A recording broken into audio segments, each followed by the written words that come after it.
আমাদের সমাজে ব্রয়লার মুরগি সম্পর্কে অনেক ভয়ঙ্কর তথ্য আছে। ব্রয়লার মুরগিতে বিষাক্ত জিনিস আছে, এই আছে সেই আছে। তো এই পরিস্থিতিতে ব্রয়লার মুরগি কি খাওয়া যাবে? ব্রয়লার মুরগি যদি খাওয়া যায়, ব্রয়লার মুরগির কি খাওয়া যাবে আর কি খাওয়া যাবে না, এটা অনেকেরই প্রশ্ন। আমার এই ভিডিওতে আমি একদম আপনার এই প্রশ্নর সকল কনফিউশন দূর করে দিচ্ছি। আচ্ছা, এখন ব্রয়লার মুরগিতে বর্তমানে ব্রয়লার মুরগিকে যা খাওয়ানো হয় তাতে আপনার বিভিন্ন হেভি মেটাল, যেমন ক্রোমিয়াম, তারপর আপনার সালফার, লেড, এই টাইপের বিভিন্ন ক্ষতিকারক মেটাল থাকে। এই মেটালগুলি খাদ্যের মাধ্যমে ব্রয়লার মুরগির কলিজা, গুদ্দা, ঘিলা, চর্বি, চামড়া, এমনকি হাড্ডি এসবে ছড়িয়ে পড়ে রক্তের মাধ্যমে আর কি। যখন একটি মুরগি এসব ক্ষতিকারক জিনিসগুলি খায়, খাওয়ার পর রক্তের মাধ্যমে আপনার ঘিলা, গুদ্দা, কলিজা, চামড়া, চর্বি এবং হাড্ডি, এই অঙ্গগুলিতে আপনার এই বিষাক্ত যে পদার্থগুলি, heavy metal, chromium, lead, sulphur, এই টাইপের যে হেভি মেটালগুলি আছে তা ছড়িয়ে পড়ে। তাই আপনি যদি ব্রয়লার মুরগি খান, কোনোভাবেই আপনি ব্রয়লার মুরগির কলিজা, গুদ্দা, গিলা, হাড্ডি, চামড়া, চর্বি এসব খেতে পারবেন না।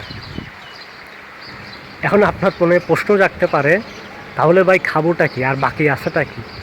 বাকি আছে শুধুমাত্র একটা জিনিস, গোস্ত বা মাংস। ব্রয়লার মুরগির একমাত্র আপনি মাংসটা খেতে পারবেন। মাংস ছাড়া, গোস্ত ছাড়া আপনি আর কিচ্ছু খেতে পারবেন না ব্রয়লার মুরগির। এখন গবেষণায় জানা গেছে যে ব্রয়লার মুরগির যে মাংসটা আছে, গোস্তটা আছে, তাতেও হেভি মেটাল খুবই অল্প পরিমাণে থাকে, বিষাক্ত পদার্থটা খুবই অল্প পরিমাণে থাকে। আর এই যে রিসার্চটা, গোস্ততেও যে আপনার হেভি মেটাল আছে, এই রিসার্চটার একটা অংশ, রিসার্চটা আর কি আমি আমার যে কমেন্ট সেকশন, সেই কমেন্ট সেকশনে আমি দিয়ে দিচ্ছি। আপনি একটু চোখ বুলালেই বুঝতে পারবেন।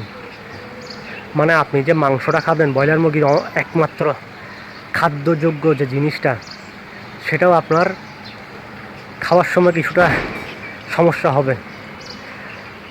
ব্রয়লার মুরগি যদি আপনি খেতে চান, শুধুমাত্র গোস্তটা খেতে পারবেন, সেই গোস্ততেও কিছুটা সমস্যা আছে। তাই আমার সমাধান হচ্ছে, আপনি যদি পারেন ব্রয়লার মুরগি সম্পূর্ণ বাদ দেন। পারলে 2 দিনে, 4-5 দিনে, 1 সপ্তাহে একটা দেশি মুরগি খান, বা 2 সপ্তাহে একটা দেশি মুরগি খান, তারপরও আপনি ব্রয়লার মুরগি খাইয়েন না। এখন আপনাদের মনে প্রশ্ন জাগতে পারে যে আমরা যদি ব্রয়লার মুরগি না খাই, দেশি মুরগি যদি আশপাশে না পাই, খাওয়ার মানে রিজনেবল যে প্রাইস, সেই প্রাইসে যদি না পাই, তাহলে আমরা আমাদের যে পুষ্টির চাহিদা সেটা কীভাবে মেটাবো? কারণ ব্রয়লার মুরগি, দেশি মুরগি যাই বলেন, এগুলো হচ্ছে আমিষ। আপনাকে আমিষ খেতেই হবে, একটা মানুষকে আমিষ খেতেই হয়। হ্যাঁ জানি, আমি অনেকেই ভেজিটেরিয়ান আছে যারা কখনোই আমিষ খায় না, বাট ওরাও আপনার ভেজিটেবল যখন খায়, তখন তারা এমনভাবে খায় যাতে ভেজিটেবলের মধ্যে যেগুলিতে আমিষ থাকে তা যেন তারা পায়। তাই আমরা মানুষ হিসাবে আমাদেরকে এসব মুরগি, মাছ, আমিষের জন্য আর কি এগুলো খেতেই হবে। মানে আপনার মনে প্রশ্ন রাখতে পারে, ব্রয়লার মুরগি যদি খেতে না পারি, দেশি মুরগি যদি আশপাশে না পাই, তাহলে আমরা কি খাবো? খুবই সহজ সমাধান। পুকুরের মাছ খাবো, নদীর মাছ খাবো, সমুদ্রের মাছ খাবো।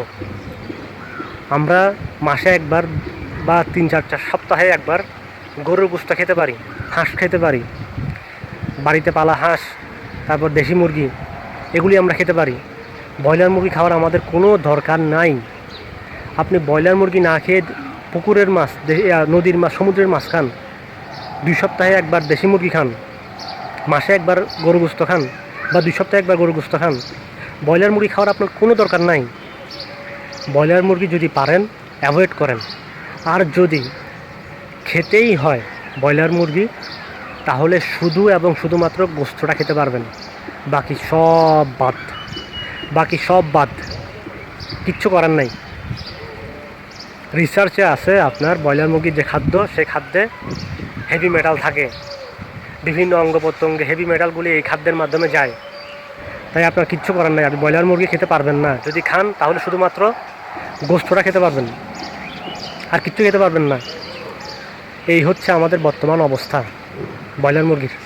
আশা করি ব্রয়লার মুরগি সম্পর্কে আপনার যত ভয় আছে দূর হয়ে গেছে, কনফিউশন আছে দূর হয়ে গেছে। ধন্যবাদ ভিডিওটা দেখার জন্য। আসসালামু আলাইকুম।